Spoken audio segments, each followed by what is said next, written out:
तुम्ही पोलीस अधिकाऱ्यांसोबत चर्चा केली, एकंदरीत आतापर्यंत तपासाबद्दल तुमचं काय मत आहे आणि पुढची काय भूमिका राहणार आहे? अत्यंत गंभीर आणि अस्वस्थ करणारी घटना आहे.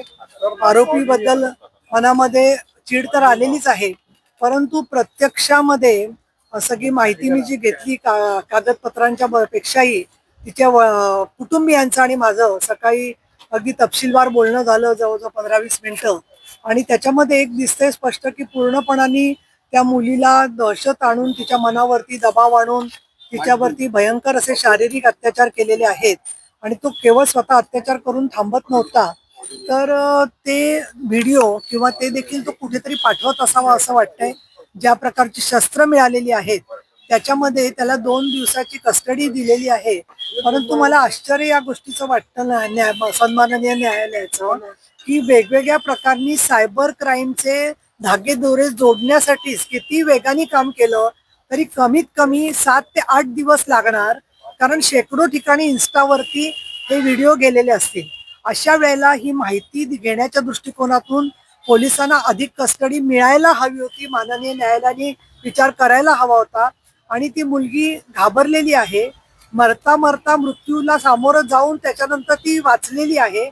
अशा वेळेला तिच्यावर तसंच साक्षीदारांवर, कुटुंबियांवर दबाव आणणारे जे लोक आहेत त्यांना पाठबळ मिळेल असं वर्तन कोणी करू नये.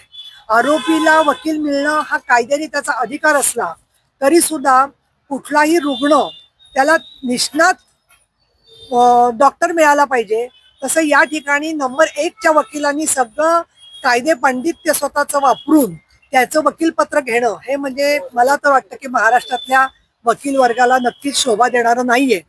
मी आवाहन करीन, कायदा आम्हालाही कळतो की अगदी कसाबला सुद्धा आरोपीला वकील द्यावा लागतो, परंतु यामध्ये या मुलीच्या पाठीमागे सगळ्या नागपूरची इतकी उच्च परंपरा आहे कायदे तज्ञांची, मग बोबडे साहेब असतील, गवई साहेब असतील, अशा वेळेला इथे कन्व्हिक्शन कसं मिळेल या दृष्टिकोनातून सरकारी वकिलांच्या बरोबर सर्व वकिलांनी सहकार्य करावं.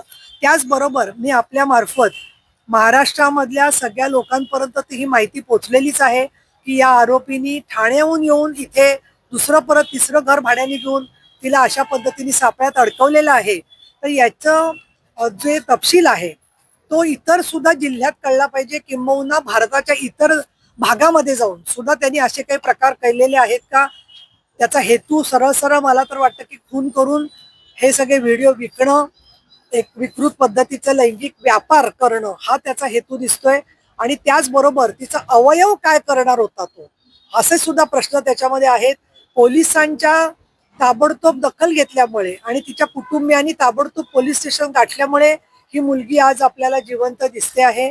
त्याच्याबद्दल पोलीस विभागाच्या तत्परतेबद्दल मी नक्कीच असं म्हणेन की पोलिसांचं नीतिदर्या खच्ची होईल अशा पद्धतीची विधानं कोणी करू नये.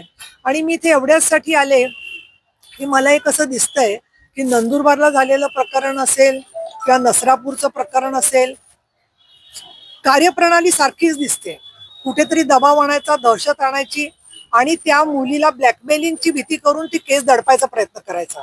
त्यामुळे कोविड जसा एक एपिडेमिक होता तशा पद्धतीने कुठेतरी खाद्यपदार्थातून उत्तेजक गोष्टी घ्यायच्या, लैंगिक भावना चाळवायच्या, त्या सगळ्या विकृत गोष्टींचा व्यापार करायचा, त्यातून TRP मिळवायचा. आणि म्हणून याच्यात हा एकच आरोपी असेल असं नाही, त्याला कोणी ना कोणी साथ देणारे जे लोक आहेत त्याच्यापर्यंत लागे बांधे पोचले असतील तर ते देखील शोधून काढले गेले पाहिजेत असं माझं काम आहे. माझी विनंती राहिलेली आहे पोलिसांना. आणि त्याचबरोबर तिची मुलगी आणि तिचे कुटुंबीय यांना मी सांगते की आमचा सगळा समाज आपल्या बरोबर आहे. आणि तिच्या वडिलांनी माझ्याशी बोलत असताना असं म्हणाले ते की आम्हाला तुम्ही आल्यावरती मोठी बहीण आल्यासारखं वाटलं आणि तुम्ही खूप महिलांना न्याय मिळवून दिलेला आहे आणि त्याच्यामुळे या केसमध्ये सुद्धा न्याय मिळेल असं वाटतंय. मी असं म्हणेन की माननीय मुख्यमंत्री देवेंद्रजी फडणवीस, माननीय उपमुख्यमंत्री एकनाथ शिंदे, उपमुख्यमंत्री सुनेत्रा पवार आणि पोलीस आयुक्त नांगरे पाटील हे सगळे या विषयात सक्रिय आहेत. नसरापूरच्या केसमध्ये जसं अगदी 1.5 महिन्यात निकाल लागला तर याच्यात साक्षी पुरावे जमा करायला थोडा वेळ लागेल, पण लवकरात लवकर चार्जशीट करून फास्ट ट्रॅकमध्ये याच्या शिक्षा व्हावी आणि अशा नराधमाला फाशीची शिक्षा व्हावी. आणि तो जरी बोलला नाही आता तरी सुद्धा तांत्रिक पुरावे आपल्याकडे सबळ असल्यामुळे, त्याचबरोबर अन्य ज्या फिजिकल टेस्ट सगळ्या झालेल्या आहेत त्याच्यातून सगळी केस ही पूर्ण सिद्ध होऊन अगदी त्याच्यामध्ये त्याला शिक्षा होणार आहे याच्याबद्दल माझ्या मनात कुठेही शंका नाहीये. याबद्दल तुम्हाला काही प्रश्न विचारायचा असेल तर विचारा, पण राजकीय प्रश्न या पार्श्वभूमीवर नाही विचारले तर चांगलं IPS अधिकाऱ्याचा मध्ये हस्तक्षेप होतोय तपासा इतका चांगला सुरू असताना याच्यावर तुमचं काय ऑब्झर्वेशन, काय तुमचं? ते कुठल्या IPS अधिकारी मला तुम्ही पत्रकार परिषदेनंतर सांगा, तर त्याच्यावरती ते काही चुकीचा हस्तक्षेप करत असतील तर मी स्वतः मुख्यमंत्र्यांशी बोलून निपक्षपातीपणे तपास होईल हे नक्की बघेन. जगातल्या अनेक देशामध्ये 16 वर्षाखालील मुलांच्या सोशल मीडिया वापरावर बंदी आणलेली आहे. असं वाटते का ज्या प्रकारचे प्रकार महाराष्ट्रात किंवा देशात घडतात आपल्याकडे पण तशा प्रकारचा कायदा आणायला पाहिजे? मुळामध्ये कायदा आणणं ही मागणी फार लोकप्रिय होते, पण ऑस्ट्रेलिया आणि न्यूझीलंडमध्ये कायदे आणलेले आहेत, परंतु ती बंदी झुगारून छोटी मुलं वेगवेगळ्या नावानी स्वतः ते वापरतातच आहेत.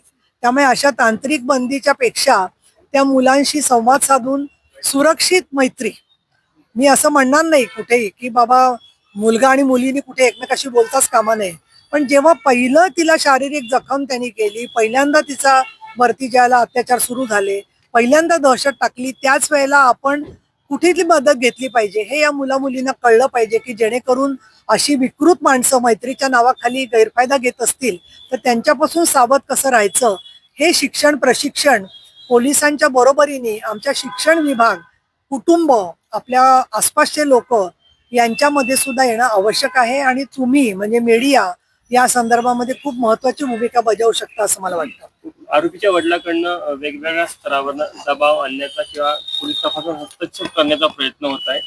त्यांना देखील सहआरोपी करावं जर असं खरंच होत नाही, असेल. जोपर्यंत फडणवीस साहेब, शिंदे साहेब आणि सुनेत्राताई आहेत आणि नांगरे पाटील इथे आहेत तोपर्यंत कोणीही दबाव आणू शकणार नाही एवढी मला खात्री आहे. दुर्दैवानी काही ठिकाणी न्यायालयाच्या मध्ये सुद्धा काही जर का त्याच्यामध्ये संवेदनाहीन पद्धतीने एखाद्या ठिकाणी कोणी वकिलांनी किंवा अन्य कोणी वक्तव्य केली असतील तर त्याची सुद्धा माहिती वरिष्ठ स्तरावर विधी आणि न्याय विभाग घेईल.